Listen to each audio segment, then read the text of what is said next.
Halo sahabat Ruhi, apa kabar? Semoga kalian dalam kondisi sehat semuanya. Amin. Sobat Ruhi, pernah nggak kamu kenal seseorang yang setiap kali berbuat salah, malah nyalahin orang lain? Yang kalau dikritik, selalu defensif. Yang kalau disakiti, dia bisa marah-marah. Tapi kalau menyakiti, dia merasa nggak ada yang salah.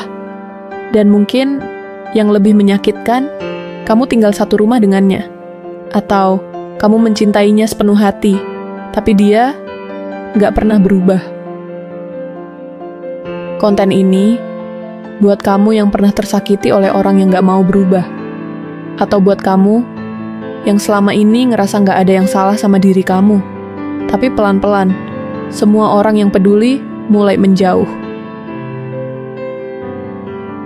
Kenapa ada orang yang sulit berubah? Perubahan itu bukan hal mudah. Tapi ada orang yang bukan cuma sulit berubah, tapi menolak berubah. Kenapa? Karena dalam dirinya ada satu benteng kokoh yang dibangun sejak lama. Aku benar. Orang seperti ini sering tumbuh dalam pola pikir yang mengajarkan bahwa mengakui kesalahan sama dengan kelemahan, dan bahwa berubah itu sama dengan kalah.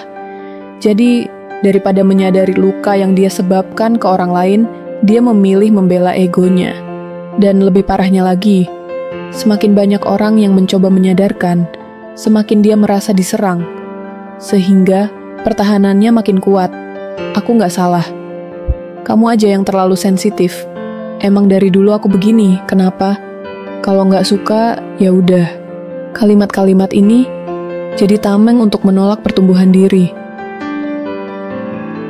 Seseorang yang sulit berubah seringkali memiliki luka lama yang gak pernah ia sadari. Mungkin dia tumbuh di keluarga yang penuh tekanan. Mungkin dia pernah merasa gagal, diremehkan, atau selalu harus bertahan sendiri. Akhirnya, dia jadi pribadi yang keras kepala, karena merasa itu satu-satunya cara untuk bertahan hidup. Tapi, luka masa lalu bukan alasan untuk menyakiti orang yang kita sayangi hari ini.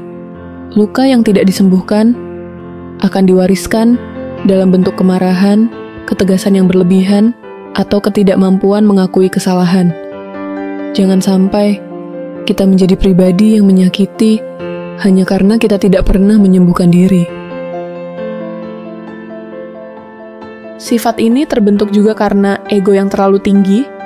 Seperti yang sudah pernah kita bahas di video sebelumnya, ego adalah bagian dari diri kita yang ingin merasa paling benar, paling penting, dan paling berkuasa. Ego ingin diakui, tapi tidak mau dikritik. Ego ingin dicintai, tapi tidak mau disalahkan. Ego ingin dimengerti, tapi menolak untuk memahami orang lain. Ego bukan musuh. Tapi kalau kita membiarkannya memimpin hidup kita, maka kita akan sulit mendengar masukan, mudah tersinggung, tidak mau introspeksi, kehilangan orang-orang yang mencintai kita. Kamu mungkin ngerasa menang dalam setiap debat, tapi diam-diam kamu kalah dalam hubungan. Karena ego bisa bikin kamu kehilangan semuanya tanpa kamu sadari. Awalnya mereka bertahan, karena mereka sayang, karena mereka percaya kamu akan berubah. Tapi setiap luka yang kamu torehkan, tanpa permintaan maaf, setiap bentakan, setiap sikap dingin, setiap ego yang kamu pertahankan, sedikit demi sedikit, mereka lelah. Dan akhirnya, mereka menyerah. Kamu ngerasa kamu gak salah. Tapi kenapa semua orang yang sayang sama kamu, satu persatu menjauh? Bukan karena mereka gak sabar, tapi karena kamu gak pernah benar-benar mau berubah.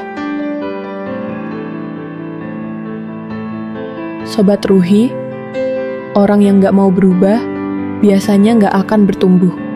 Kita semua punya kekurangan, tapi hanya orang yang mau mengakui dan memperbaiki diri yang bisa bertumbuh.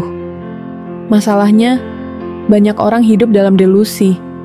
Aku udah cukup baik. Orang lain aja yang terlalu manja. Aku emang begini, terima aja.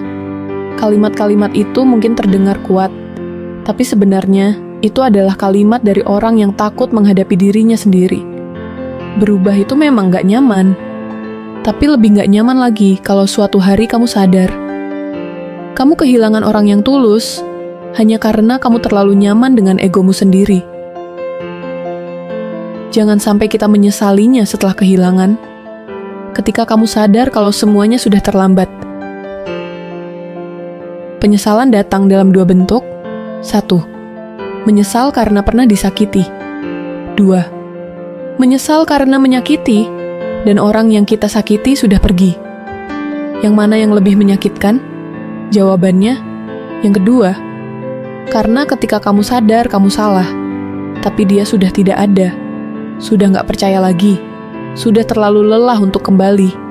Kamu baru sadar bahwa kamu kehilangan segalanya, saat nggak ada lagi yang menunggu kamu berubah.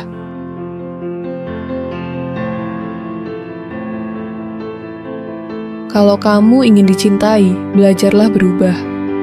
Mulailah dari berani bertanya, apa aku sudah menyakitimu?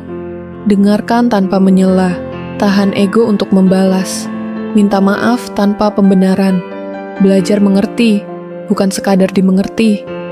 Karena hubungan itu bukan tentang siapa yang menang, tapi siapa yang mau berjuang untuk bertumbuh bersama. Kamu gak harus sempurna, tapi kamu harus berani berubah kalau kamu benar-benar mencintai seseorang. Orang yang paling tulus, bukan dia yang paling lama bertahan, tapi dia yang tetap sabar menunggu kamu berubah. Sampai dia gak bisa lagi menunggu. Jangan tunggu semuanya pergi, baru kamu sadar. Jangan tunggu penyesalan itu datang, baru kamu bilang, aku baru sadar, selama ini aku salah. Berubahlah, bukan karena kamu dipaksa, tapi karena kamu sadar bahwa cinta yang tulus gak selalu datang 2 kali. Kalau kamu sulit berubah untuk diri sendiri, maka berubahlah untuk orang yang paling ingin kamu jaga.